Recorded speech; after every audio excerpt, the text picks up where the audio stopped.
Hi, guys, and welcome to today's stream. Today, we are just going to be talking about sharing my colleague, my friend, cyber friend, his story about how he's experiencing it in Uganda. He's from Scotland, but he's been living in Uganda for a few days, or I'll say some time.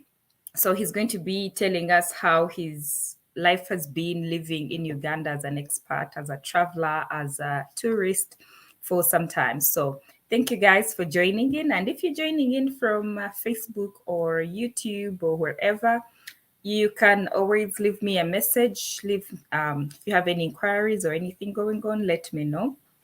And yeah, it will be good to discuss so much more about that. So here is so I'll bring him on board after having so many of you here. So I'll wait just a little bit for like 5 minutes and then we can start the live. So give me just 1 second. Okay, so welcome everybody. If you're coming in, thank you. If you haven't subscribed, go ahead and subscribe. Yeah, let's have a good time. We're just going to chit chat, nothing serious.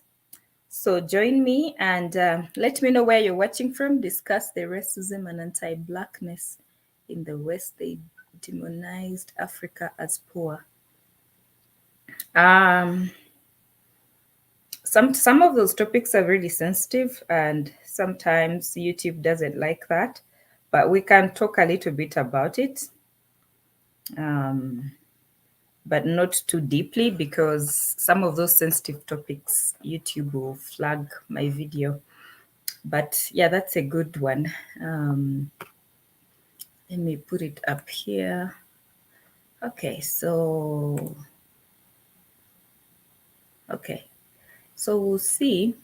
I'll bring him on whenever there's a little bit more people. So give me one time.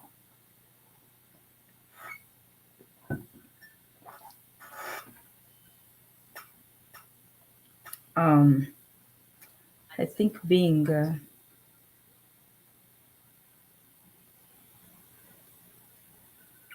okay. So I'm gonna bring him in and see how you guys like this. So give me just a second.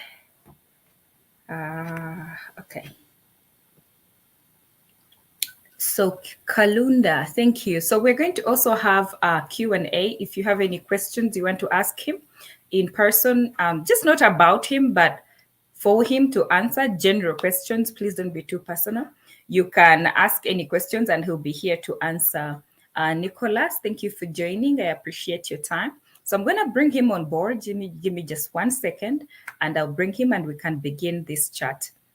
And first of all, if you're watching from Facebook and you haven't subscribed to my channel, please go ahead and subscribe. If you haven't followed my page, go ahead and follow, because now I'm going to be so busy doing these uploads, informing you guys, entertaining you, doing all these beautiful things, okay? So give me just a second and I'll be right back. Let me bring him up so we can begin the chat. Hi, Phil. Hey, Liz. Thanks so much for having me on. Yeah, thank you for joining. So first of all, what's your name? And tell us just a little bit more about you and your channel and what you do over there so people can start to look up for you. Sure. So I'm from Scotland originally, and I came to Uganda in January. And I didn't really know what I was going to do about this, but I wanted to do a YouTube channel. I'd been working in banking before that, so it was kind of a big change. But I decided to build a YouTube channel, and I just started making some content. The channel's called Unplanned Phill Bland, and I make content a bit about tourism in Uganda, but also, as I've lived here for now over 3 months, almost 4 months, kind of getting deep into the culture, going to various events, hearing a lot of the music, and it's turned more into a culture channel than a tourism channel, I would say. But that's that. Yeah, that's good to know. And I've seen you do you know so many, like how do you get to know all these events happening? Because sometimes you don't know what's going on, but you always, you know, there's something happening in Mbale, you're there. There's something happening in Jinja, oh, I'll be there. So do you have like a couple of friends you have got acquaintances now and they help you here and there? Well, when I first arrived here, I was making just daily vlogs without really a plan. And then I started making some videos with a girl called Grow with Harriet. Sorry, can you hear the music in the background, or is it okay? Mm-mm. No, it's all good. Okay.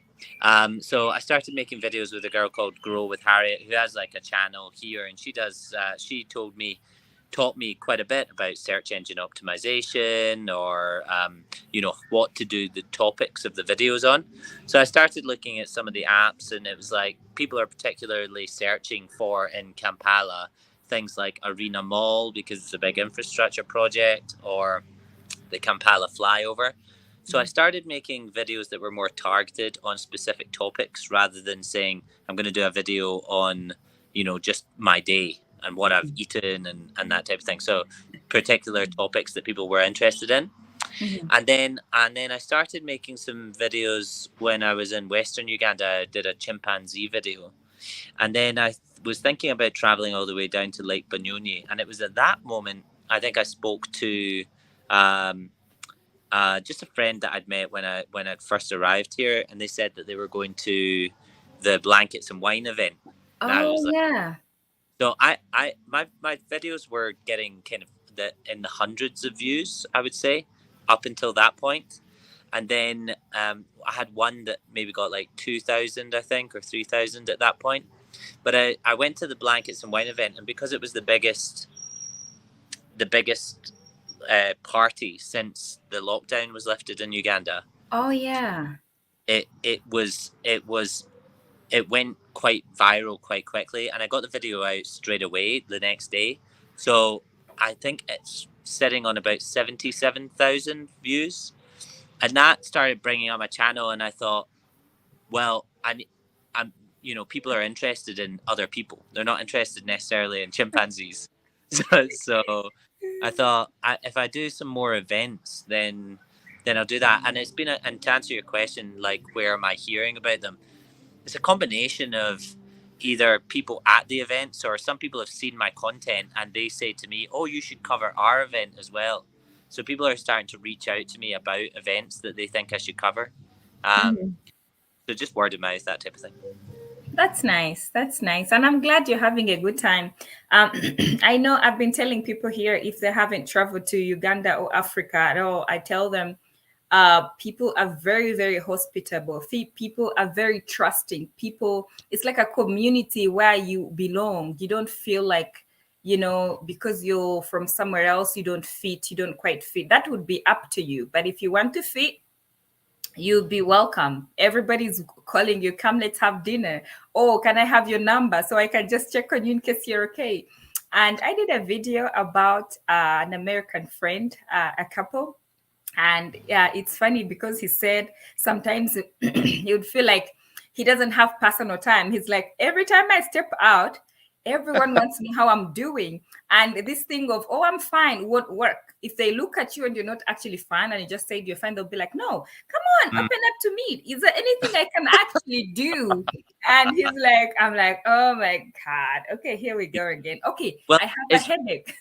it's very different from maybe the I'm from the UK, but I lived in London for 4 years, and the US and UK mentality. There's maybe less of that community because we've got a big state, so people rely on the welfare state for that type of support that people rely on their community here, and I do find that people, I often get phone calls from people that I've met here just in the last 3 months, and they'll just phone me and they say, "Hey, hi, how are you?" And I'll be like, "Yeah, I'm good. How are you?" But I'm not used to people just phoning to see how you are. just just to, just to say hi.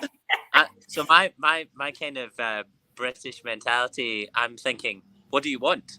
Like, Yeah, or like what? or Like how can I help you? what do you need? Like, and not in a bad way, more like, and also another kind of funny thing is, here in Uganda, I've noticed, and you'll know this, people greet one another before talking about anything. So, if you meet somebody, you say, hello, how are you? And they'll say, good. And how are you? And then they'll say back, and then you can talk. Whereas if I'm messaging my friend from home, I sometimes don't even say, how are you, before I get down to the thing that I need to talk to them Like, about. hey, how you doing? Can we do this on Saturday? Yeah, I'm just like, what are your plans on Saturday? I don't say, hi, how are you? What are your plans on Saturday?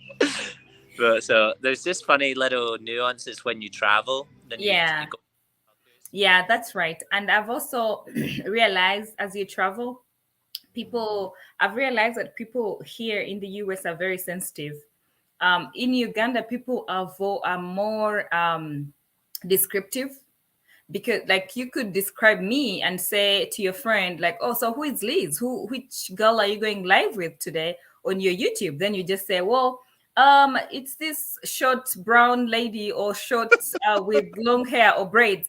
And that doesn't that wouldn't offend me at all, because that's who I Okay. am.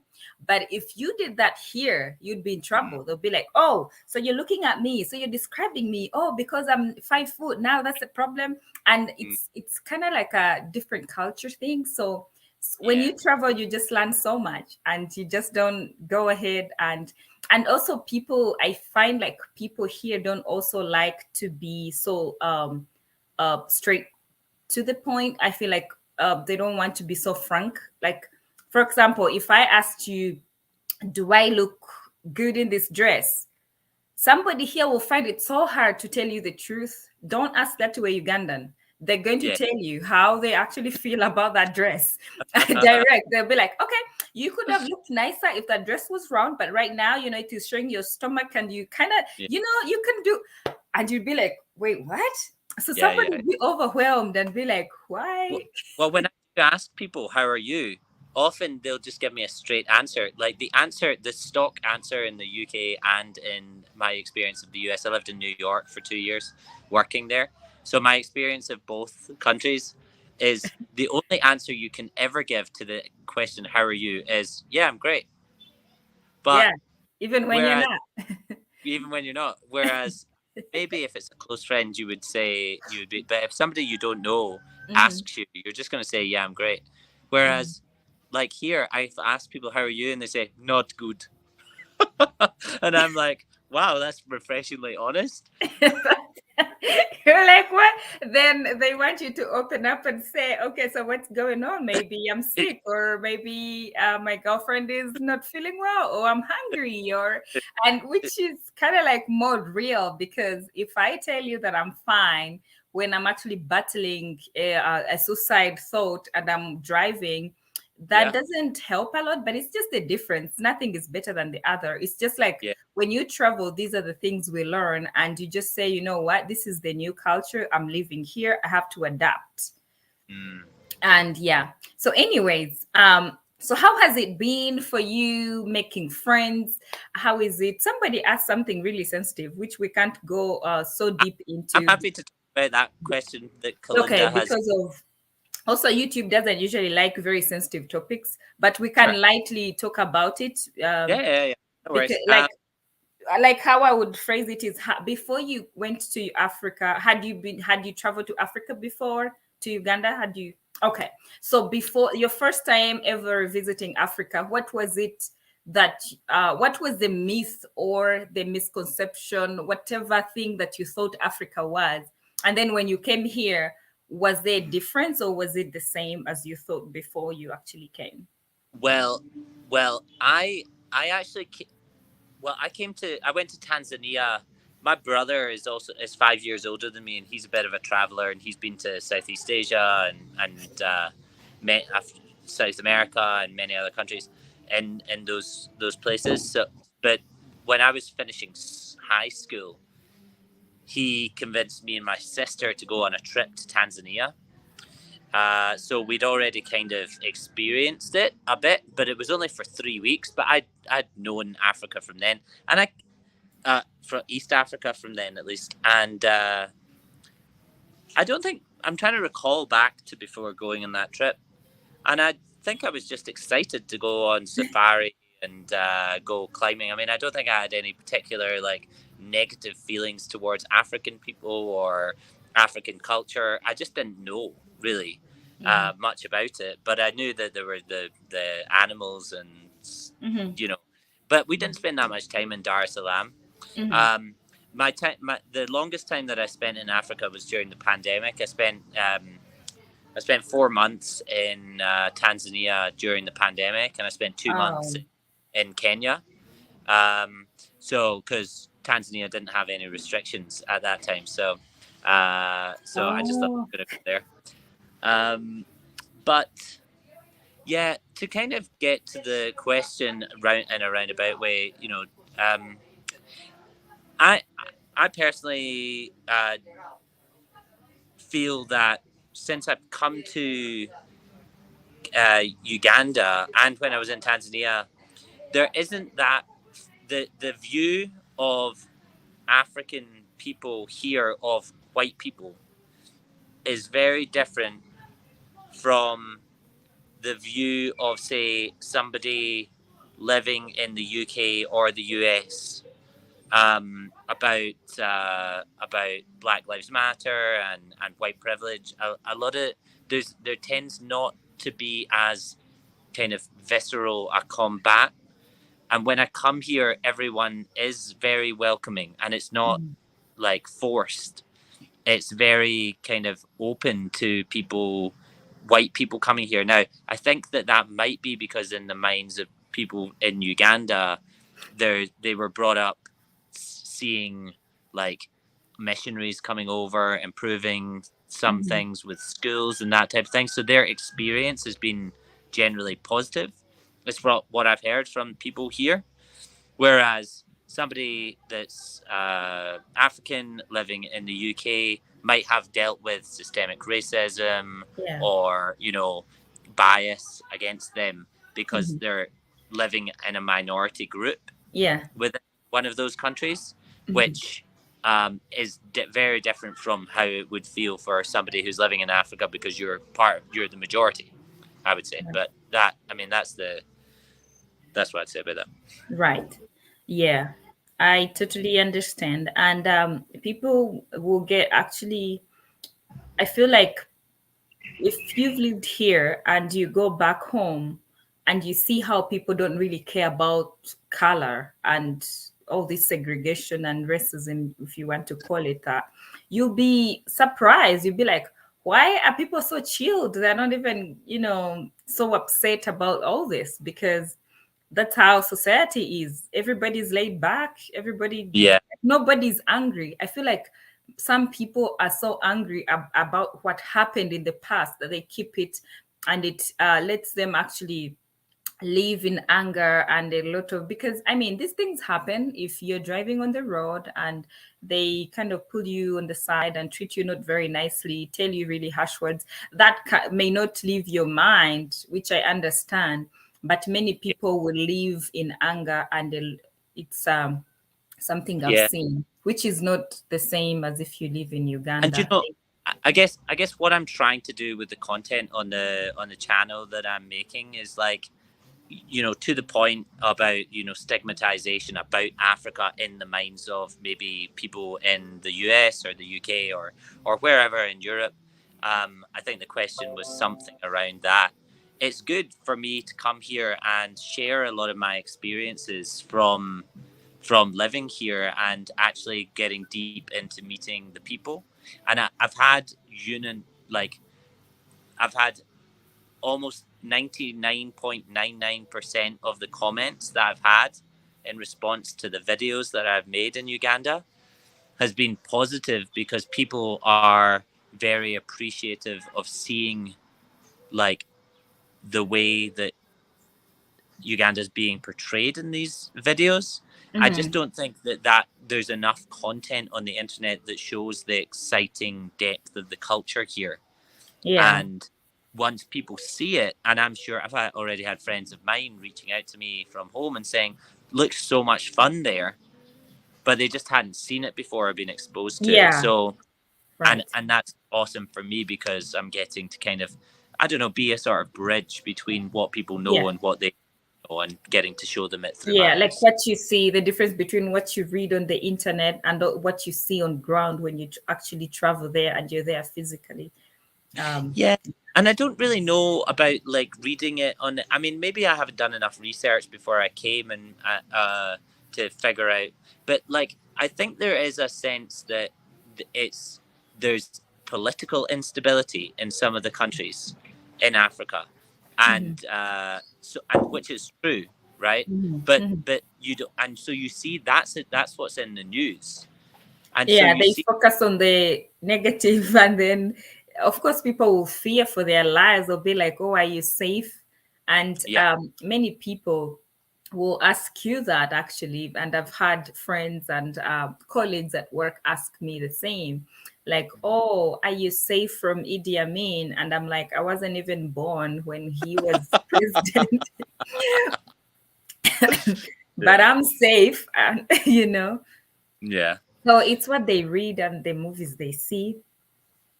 yeah. So how about the food? How do you like the food? Yeah, I've tried. Well, I'm actually a pescatarian, so I don't eat meat. I don't eat chicken. I don't eat beef. I don't eat lamb. I don't eat pork. I don't eat any of that. Anything. I eat fish. So I have tried the fish stew, and I have tried. What else have I tried? Matoke, um, posho. Yeah, so I've tried all the Ugandan delicacies. Okay, so you're a vegetarian. You don't eat meat and all these Well, I things. do. I eat fish, so I'll have. I just live off of fish. I'm Fish. eating. Okay. I'm And eating a have lot. you Of, have you tried the fish at the beaches? That deep fried fish and the vegetables? yeah, yeah, yeah. I've tried the I love tilapia. that. It's so good. Yeah, I And have then the whole fish. fresh fish, the fresh fish stew as well. Yep, I've tried that too. I love that. Although, although I can't eat the fish head. I keep I everyone gets can't as I can't eat it. it too. I made it one time here. I got a fresh fish and I was making it. And my daughter, she's 3, almost 4 now, she goes, why are you killing that fish? Why are we going to eat a fish with its head? And I felt bad because that's how I felt when they killed chickens and I watched them. I didn't like that feeling. So I was like, next time I'm baking this, I won't let her see it maybe. Yeah. But she was kind of getting traumatized with it. She kept Oh, coming back and say, "And what's that smell?" And I was like, "You know what? Why don't you guys take a walk?" no, I know. And she's like, "Why are you killing that fish? I see the eyes, and then why does it have blood?" And Yeah, so I was like, "Okay, this it is is what scary every for. kid will ask." So how about the social life? Like, have you been able to make friends? Is it safe for you? Have you Yeah, got any challenges? no, not really. I mean, I told this story on another podcast, so I'll just I'll tell you, I'll say it as well here. So when I came to Uganda, my main goal has been making a YouTube channel. So I was like, I'm gonna just do this. I'm gonna spend a year and I'm gonna make a video either every day or every other day, and that's going to be the goal. And I'm going to focus on my what I can control. If people watch it, then great. If they don't, then that I can't control whether they like it. I can try and make it as good as possible, and then it's out of my control whether they like it. So my goal was once every day or every other day. So I've been sticking to that. But I also thought I need to like work on trying to get people to start watching these. So so when I arrived here, I thought I need to get some subscribers to get monetized as quickly as possible because, as you know, you need 1,000 Yeah, subscribers, 4,000 on watch the watch hours. time. So I made long videos, partially because so I could build up that view Yeah, time. the watch Uh, time. but I also I thought, where am I going to get subscribers? And then I thought, well, I could go I could go on Tinder and then I just asked every single person that I matched with on Tinder to subscribe to my YouTube channel, which is not what you're meant to use Tinder for, and they've actually stopped me being allowed to use it. But it Wait, you allowed me mean Tinder, the dating site? Tinder, the dating website, correct? I think TikTok does a good job. Yes, well, I've started putting some stuff on TikTok as well. But yeah, I mean, I've just been trying to like hustle Mhm. to get the Promote viewers, the channel. subscribers. Mhm. Yeah, and as a part of that, it's actually fun to make content with people. So I've tended to make friends along with making the content. So Mhm. just to give you an example, a good friend of mine, Mago, I've known since I first arrived here. She's the book girl UG on Instagram, but she Oh, has the girl that always drives you around is. yeah, well, no, yeah. So she's got a van, but she we went on jet skis together, and she's got schools where she looks after these kids. So like we're good friends. I've met other loads of other people through her, and just slowly but surely, it's like anything. When you go to a new place, you meet one or two people, then they'll introduce you to their Yeah, then friends. yeah, they become like a So, part of you. Mhm. and I'm as you can probably tell from the content, that's probably one of the things that I'm like best at is like connecting with people quite quickly. Yeah, So I love the videos. I love them. One time when how I actually came to find your channel is just randomly. I was just on YouTube and I usually search for topics to do with anything if I'm posting a video. So that time I was actually going to post a video about Uganda, the video I did with a couple that met back in Uganda. So I was searching, and as soon as I type Uganda, I see one of your videos and I was like, wait, what? So then I click on the video and then I see that you're in Kampala and all these things. And I was like, oh, great. So then I started following you and following you. So actually, YouTube is doing a good job by recommending your channel. So keep tagging and putting all those tags and stuff, because by yeah, the time someone searches and you're like on the third search, and you show up on YouTube, yeah. that's pretty cool. I don't know if I will ever get there, because people, when they search, they find like 100 people before they actually get to me. So if you're among the first five, that's good. Well, that's an interesting point. Are you using an so for anyone out there that's watching or interested in content creation, has an idea that they want to start a channel, one of the ways to do it is to make sure that you're fully optimizing your videos. So an app that I would recommend is called vidIQ, Oh, and VidIQ. Yeah, I know uh, VidIQ. and it's helped me a lot because before I met a couple of YouTubers from around Kampala, I wasn't even putting a description on my videos. So I was very very basic, and I was just making the video, editing and posting it with a title and a Mhm, thumbnail, but not optimizing it. And then I've learned how to use this vidIQ, and there's some things that you need to do to get onto that search engine mhm, to be recommended.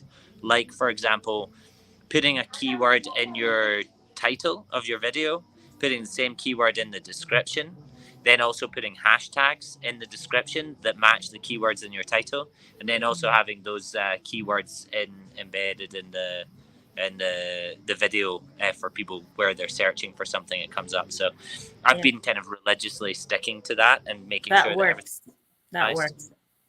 So when you were in Kenya, did you already have the channel or you hadn't started? No, so unfortunately, I was working remotely, and wasn't doing a YouTube channel at that time. I was doing contracting for banking stuff. So I I say that because Kenya has a very good population that will actually subscribe to your channel. I have seen that with so many friends of mine and so many colleagues. They start a channel today and tomorrow they have 1,000 subscribers. They have followers. So don't miss a chance if you go to Kenya. well, I have a few friends that also have channels. So whenever you go back, I can yeah, also connect you to some of them and you can talk to them on well, their channel like this. well. Actually, it's funny you say that because today my visa for Kenya was just approved, so I'm going Oh, to be cool. going to Kenya on the 6th of June. Okay. Um, and my plan for the next few months is to travel from Nairobi by bus or public transport. I know there's a train, but I'm going to go from Nairobi to Mombasa, and then I'm going to go down to Dar es Salaam, and then across Tanzania to Zambia, and then or Zimbabwe. Zimbabwe or Zambia that's north.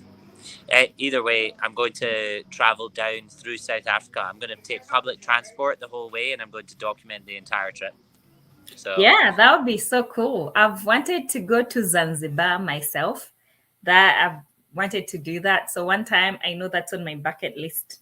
One yeah, time, and yeah, need to make some so yeah. content So there. if you go to Kenya, just make content about Kenya and do the hashtags. Collaborate with small or big YouTubers. Kenyans are very good at giving support. I love what they do. If Wow, they like what you do, you'll get the views. But I great. feel like Uganda is kind of different because of the data. It's so expensive. And then I feel like people don't appreciate the digital content creation as much as the Kenyans do or South Mm, Africa. I don't know. It's kind of different because even when you post a video, you get like 2 clicks or something. And it's not that people don't actually like it, but I feel like it's so expensive for many people to afford. But in Kenya, when I was there visiting, so many people have Wi-Fi. It's a little bit easier to, because if you yeah, have Wi-Fi, there's no need for you not to watch a full video or not to check out stuff. So yeah. whenever you go, you'll see a difference. Okay, good to know. Good to know. I think I think I mean, I think even smartphone uptake in Kenya is higher than Uganda. I think It is. smartphone.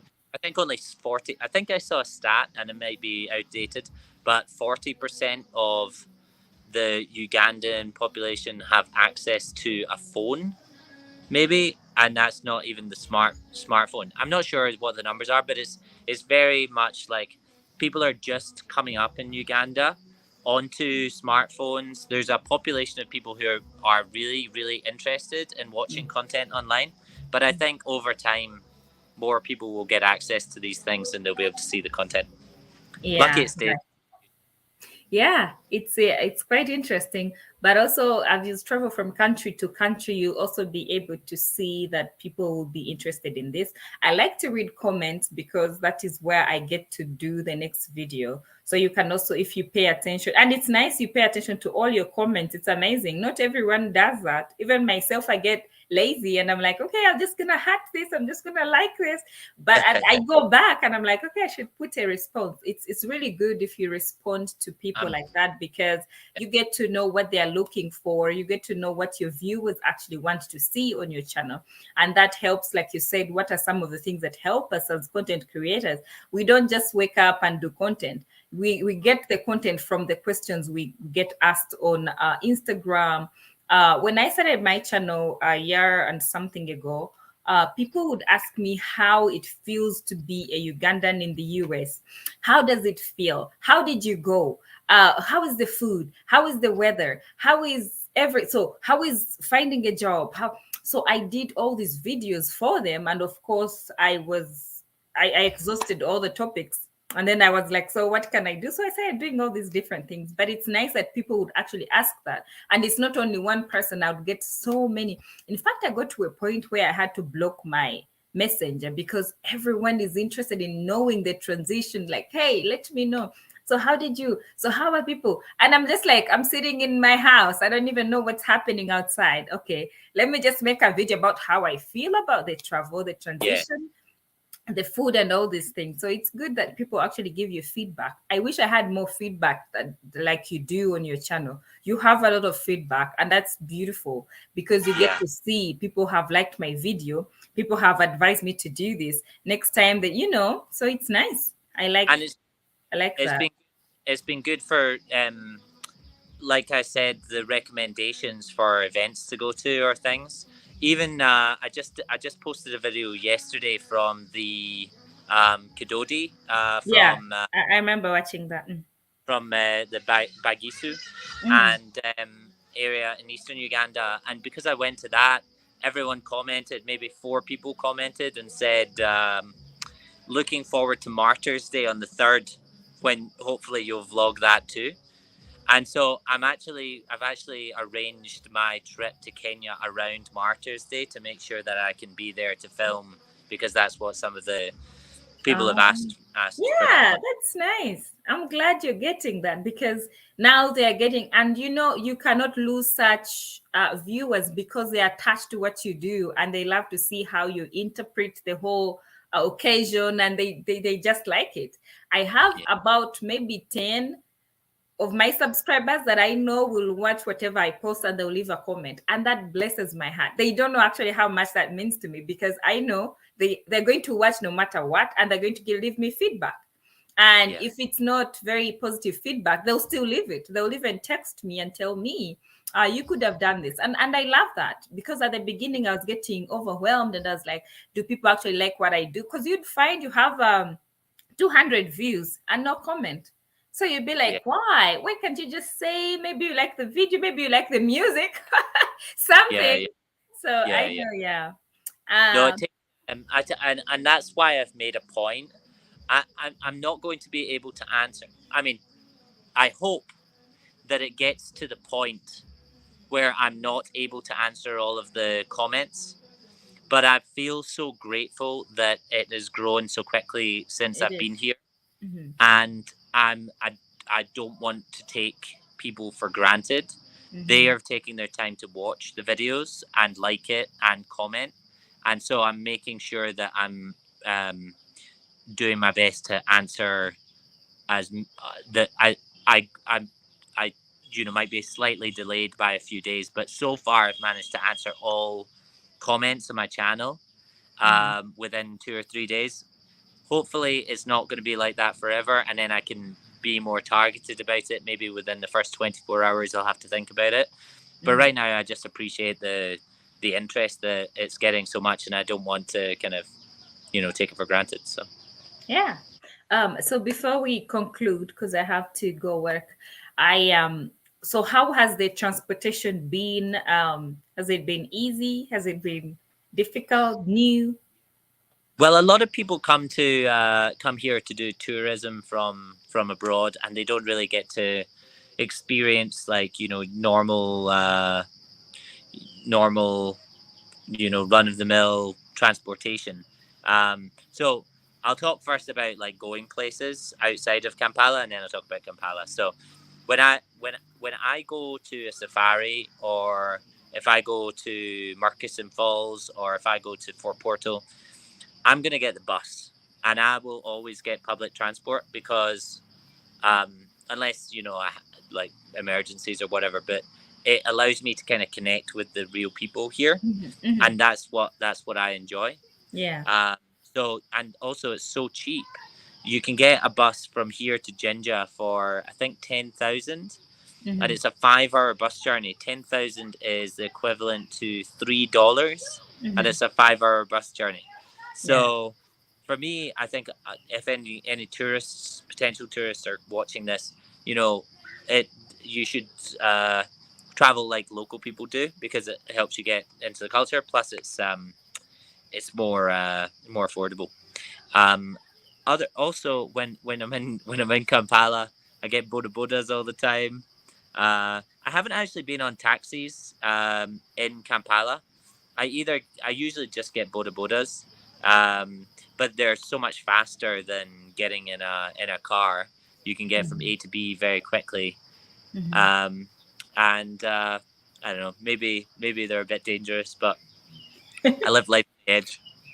Yeah, it's good to adventure, but also to stay safe.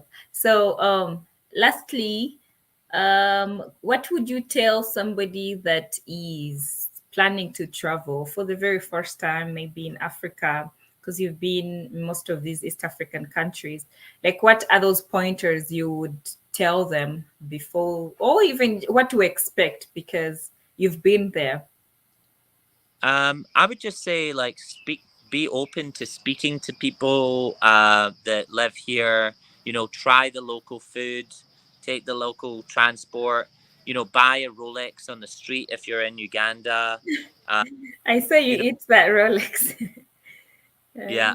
I just think if somebody is coming here to travel, too many people don't have an authentic experience because they just go directly do safari or hiking or something that's kind of, you know, white people things that they do when they come to Africa.